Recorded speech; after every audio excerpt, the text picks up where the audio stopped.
Olá pessoal, estamos começando hoje mais um encontro de Direito Constitucional. Falei para vocês já, e aqui eu aproveito para repetir. Os direitos fundamentais eles são o verdadeiro coração da nossa matéria em concurso público hoje. Grande parte das questões são envolvendo direitos fundamentais. Nós tivemos prova com 15 questões, quase toda a Constituição sendo cobrada no edital, e dessas 15 questões, 14 eram direitos fundamentais. Então é uma matéria que tem um peso bacana. Raramente você encontra uma prova de concurso sem estudar essa matéria. Por isso, eu adoto como estratégia um aprofundamento maior e uma análise mais minuciosa deste grupo de direitos que são chamados de direitos fundamentais. Beleza? Dando continuidade a esta análise, nós vamos adentrar nos direitos fundamentais em espécie. Eu até disponibilizo aqui agora com vocês. A gente fez aqui um esquema dos direitos fundamentais individuais, que vai ser o primeiro grupo que nós vamos analisar. Então, se você der uma olhada aqui, os direitos individuais eles estão divididos em direito à vida, igualdade, liberdade, propriedade e segurança. Aí você pode me perguntar assim, mas Daniel, onde é que está essa divisão? Ora, o artigo 5º da Constituição, no seu caput, quando ele começa falando dos direitos individuais, ele começa trazendo este rol. E é com este rol que nós vamos trabalhar com vocês a matéria. Nós pegamos todos os direitos individuais estabelecidos no artigo 5º e dividimos eles nestes grupos. Fizemos uma adequação. Porque o que se percebe é que esses 5 grupos aqui de direitos individuais, eles são verdadeiras raízes de demais direitos, prerrogativas de outros direitos. Quando eu falo aqui, por exemplo, direito à liberdade, isso aqui não é um direito só. Quando você vai ler o artigo 5º, você perceberá que existem vários incisos tratando de liberdade. Nós temos liberdade de locomoção, temos liberdade de informação, liberdade religiosa, liberdade de expressão e assim por diante. Temos vários tipos de liberdade, todos estabelecidos no artigo 5º. Ok? Então, nossa estratégia de estudo vai ser, vamos pegar o artigo 5º e dividi-lo nestes 5 grupos e analisaremos aqui aqueles incisos principais referentes a cada grupo.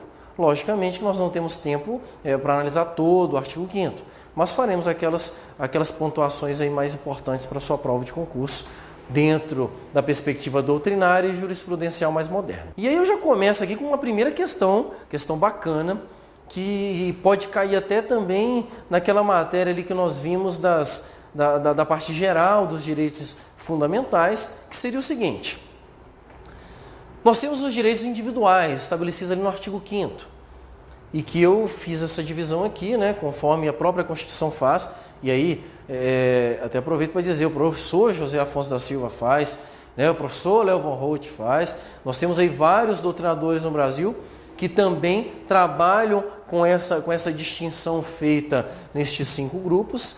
E aí vem a pergunta de prova que diz o seguinte: este rol aqui de direitos individuais, ele é um rol taxativo ou ele é um rol exemplificativo? Entenderam a questão? O que eu quero saber é o seguinte: este rol aqui, direito à vida, igualdade e liberdade, ou todos os direitos estabelecidos no artigo 5º, são só aqueles os direitos individuais? Ou é possível afirmar que existem outros direitos individuais além dos estabelecidos ali no artigo 5º? O que você acha?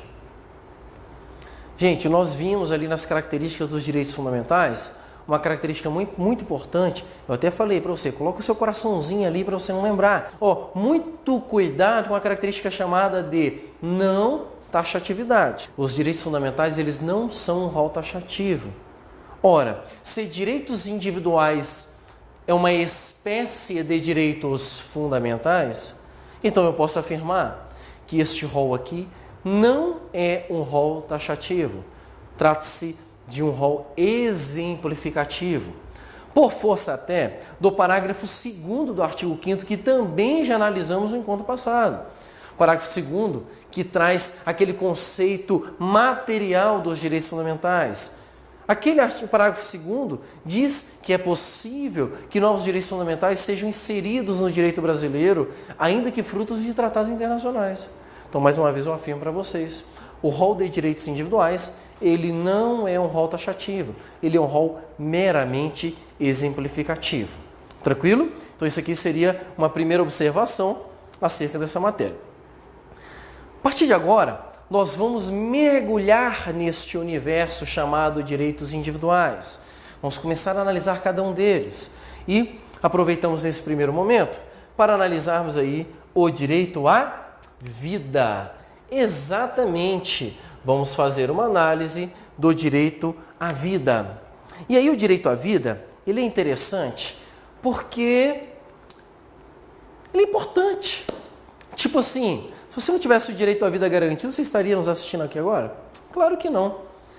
Por esse motivo, a doutrina já chegou a afirmar que ele é o direito fundamental de maior valor, né? A doutrina já trouxe essa expressão que foi cobrada em provas, que ele seria o mais fundamental de todos os direitos.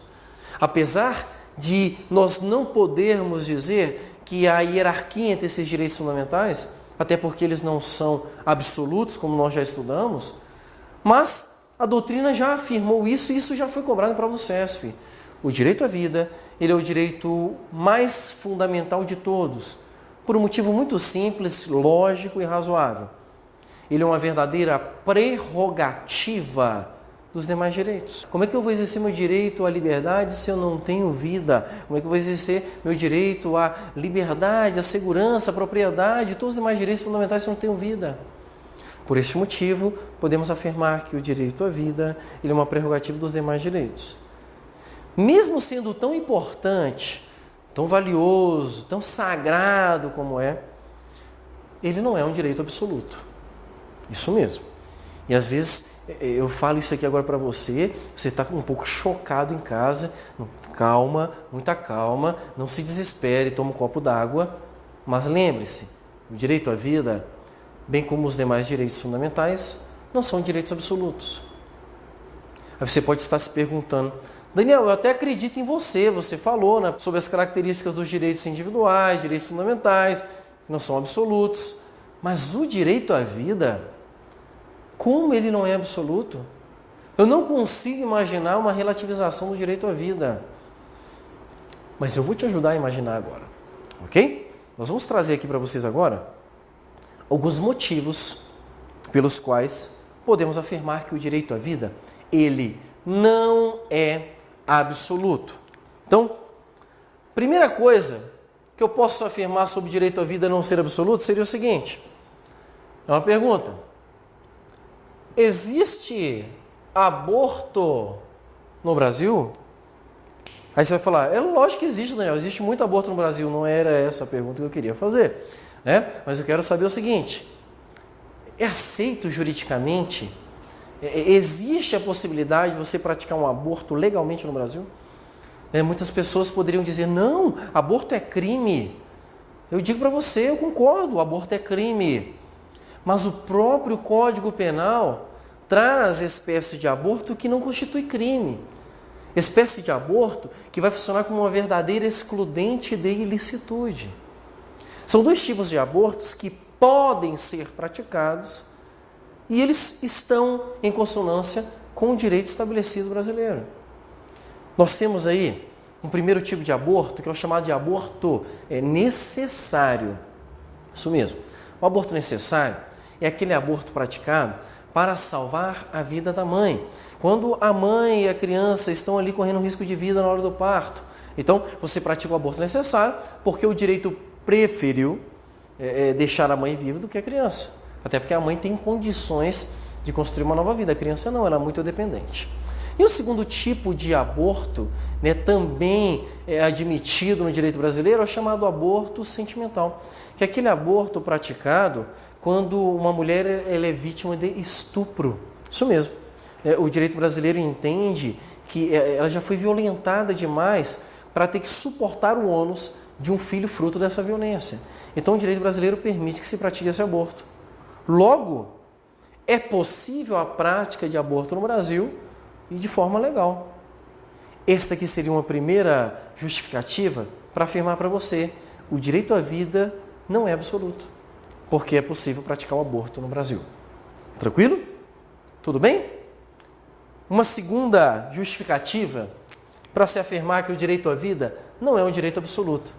Eu te pergunto, existe pena de morte no Brasil? Pergunta quase que imoral, né? Fala assim, Daniel, você está maluco? Como é que você faz uma pergunta dessa? Existe pena de morte no Brasil?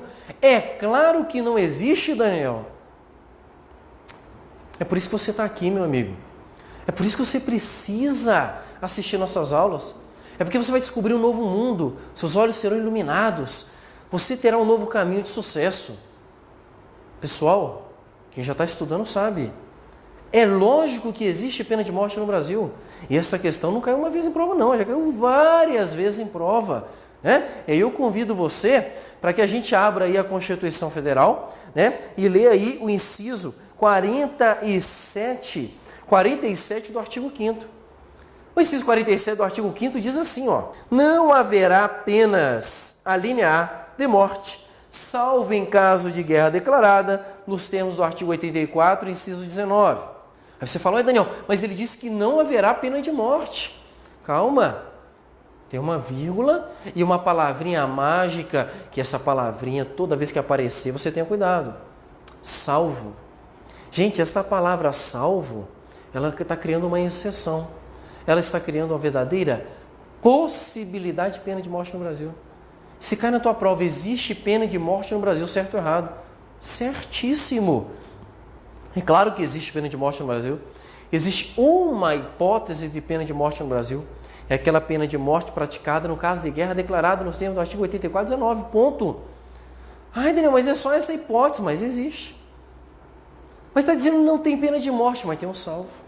Logo não tem por onde escapar. Existe pena de morte no Brasil? Sim, existe pena de morte no Brasil. Então, por este motivo, nós podemos afirmar mais uma vez que o direito à vida não é um direito absoluto, por mais sagrado que ele seja. Ok? Tranquilo até aqui agora? Então, mais uma justificativa aqui, né? Nós teríamos mais uma justificativazinha sobre o direito à vida para prová-lo que ele não é um direito absoluto. Quem já ouviu falar da chamada legítima defesa? Ou chamado estado de necessidade? Legítima defesa ou estado de necessidade são dois institutos também do direito penal que eu pego emprestado aqui agora para justificar que o direito à vida não é um direito absoluto. Tanto a legítima defesa como o estado de necessidade, eles funcionam como excludentes de ilicitude no direito penal. A pessoa ela estaria ali com todos os requisitos para praticar um crime, mas se a motivação deste crime foi em legítima defesa ou por estado de necessidade, você perde essa natureza de crime. Então deixa de ser crime aquela atitude da pessoa. Como melhor exemplo, eu poderia citar o seguinte, né? Imaginemos um sequestrador, né? Passa o seu filho, senão eu vou matá-lo.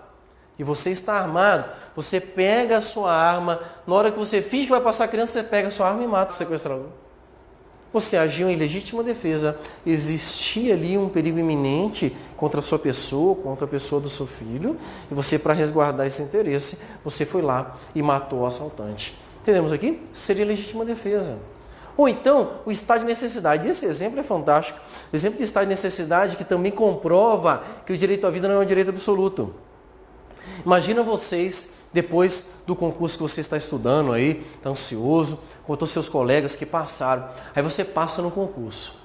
E aí você passa no concurso e o que geralmente a gente faz, gente? A gente comemora, né?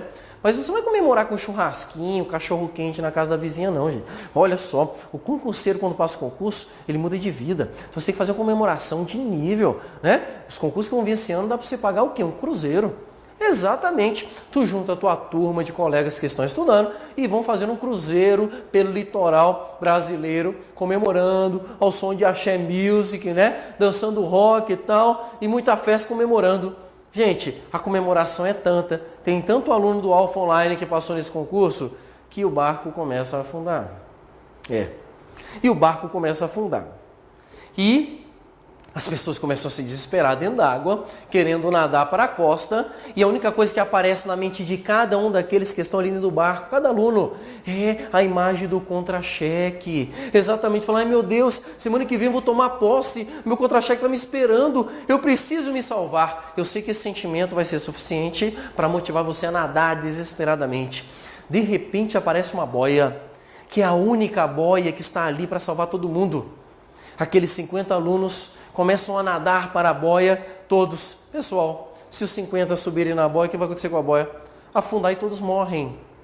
Naquele momento, em razão de um estado de necessidade, existe uma justificativa para que cada um possa matar o outro para salvar sua própria vida. Olha que interessante. Então, você utilize todas as suas técnicas de artes marciais, técnicas de defesa aprendidas ao longo da sua vida, arranque outra pessoa, tire, dê uma porrada, afogue outra pessoa e se salve naquela boia. Quando você se salvar naquela boia, pode ficar tranquilo, semana que vem você toma posse no seu concurso, sem problema algum, porque você terá cometido 49 crimes, que não são mais crimes, porque foram em estado de necessidade para salvar a tua vida. Então, olha só, é o direito amparando, protegendo, legitimando a possibilidade de se tirar a vida de outra pessoa. Entendemos isso aqui? Por isso nós dizemos que o direito à vida não é um direito absoluto. Tranquilo? E aqui eu queria, não nessa perspectiva, mas tratar de dois temas aqui muito interessantes. A primeira questão seria o seguinte, ainda sobre o aborto. Nós temos um tipo de aborto que é o chamado de aborto eugênico, que é aquele aborto praticado quando existe uma má formação do cérebro. Isso mesmo. Então, se a mulher está grávida, um bebê, e foi constatado que está com uma má formação ali da criança, algumas pessoas querem praticar o aborto, mas algumas pessoas começaram a entrar com ações na justiça, questionando a possibilidade da prática do aborto do chamado feto anencefálico, que é aquele feto sem cérebro. Então nós temos aqui um tipo de aborto eugênico específico, chamado o aborto do feto anencefálico, feto sem cérebro. A ciência ela já está muito avançada na discussão de que o feto sem cérebro, a chance de vida dele é muito pequena. Mesmo que ele nasça com vida, ele vai morrer nos próximos dias e talvez em alguns meses, mas ele vai morrer. Não existe possibilidade hoje de se viver sem cérebro. Apesar de que você conhece algumas pessoas sem cérebro aí do seu lado, eu sei, mas não é desse que eu estou falando daquele feto sem cérebro. Pois bem, alguns tribunais, alguns julgados já concederam liminares permitindo esse tipo de aborto. Então é uma questão que já foi cobrada em prova, tranquilo? Segunda discussão. Uma segunda discussão é a questão da origem da vida. O que seria vida para o direito? Até pouco tempo, e a doutrina ainda tem sustentado essa possibilidade, a vida ela se inicia com a chamada fecundação. Ou seja, a partir do momento que a pessoa teve relação sexual, houve encontro e a formação do embrião, ali nós teríamos ali a origem da vida. Existem várias discussões se a origem da vida ocorre na hora do encontro, se é alguns dias depois, se é na nidação, tem várias possibilidades. Alguns doutrinadores até utilizam o termo nidação como semelhante à fecundação, mas quem já estuda um pouco mais de medicina sabe que são termos diferentes. De qualquer forma, para o direito constitucional, já foram trabalhados os dois termos em prova, tanto fecundação como nidação, como sendo a mesma coisa, o mesmo momento. Então, em direito constitucional, você pode trabalhar com os dois. De qualquer forma, surgiu a discussão por quê? Se a vida, que é um direito fundamental, protegido, ela começaria ali neste momento da fecundação, ou seja, na formação do embrião, então não se justificaria a prática de aborto. Beleza, e o aborto é proibido, salvo algumas exceções, como nós já vimos. Mas seria possível a utilização dos embriões que são destinados à fecundação in vitro, que estão congelados no laboratório? Seria possível a utilização desses embriões para a pesquisa com célula-tronco? Nós temos a lei de biossegurança que permite a realização de pesquisas com células-tronco no direito brasileiro. E este tema foi enfrentado porque alguns questionaram a constitucionalidade dessa lei. e o STF concluiu que esta lei era constitucional, que esta lei ela poderia ser aplicada, claro, com alguns critérios fixados pelo próprio Supremo, como, por exemplo, não pode ser qualquer tipo de embrião, tem que ser um embrião congelado há mais de 3 anos, tem que ser um embrião que vai ser descartado. Então, eu poderia pegar esse embrião e realizar pesquisa para fortalecer a questão das células-tronco. Agora, é vida um embrião? Será que nós podíamos afirmar que o embrião tem vida? Mas fala assim, tem, Daniel. Tá, mas congelado depois de 3 anos, será que nós temos vida ali?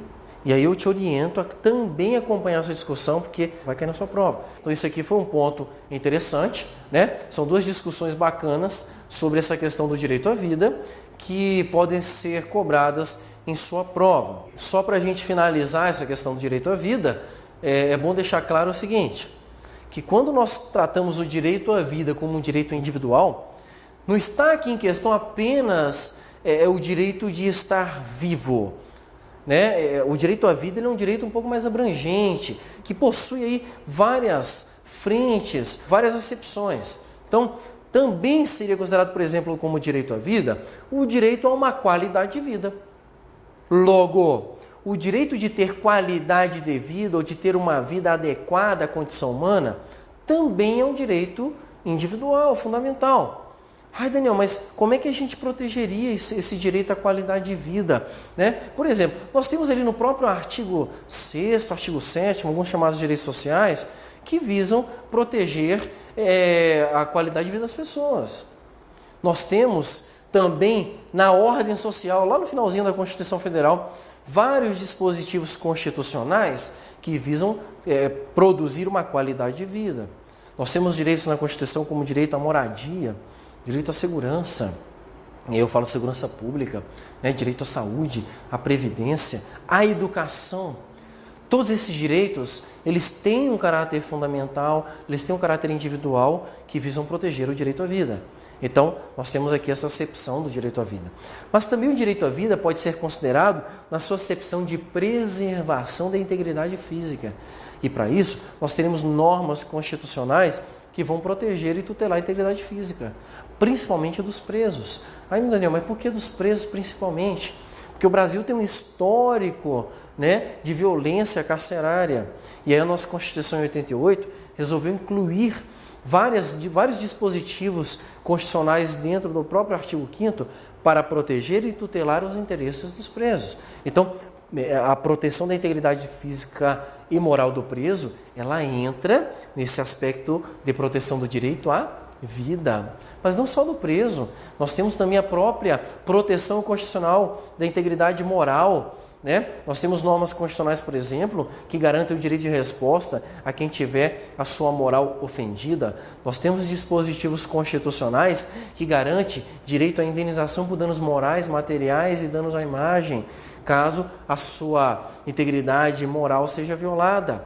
Então, quando nós analisamos o artigo 5º e os demais dispositivos constitucionais relacionados ao direito à vida, nós veremos que o direito à vida ele tem uma acepção muito mais ampla, né? E abarca aí vários aspectos desse direito à vida, como a preservação da integridade moral, preservação da integridade física, o direito a uma qualidade de vida. Também temos aí várias formas de proteção do direito à vida, ok? Então, eu trouxe para vocês aí os aspectos mais importantes deste primeiro direito individual que nós estamos analisando, o direito à vida, e espero que você fique atento, dê uma lida novamente, dê uma olhada novamente nessa aula depois, para que você vá pegando os detalhes que nós falamos e compartilhamos com vocês aqui.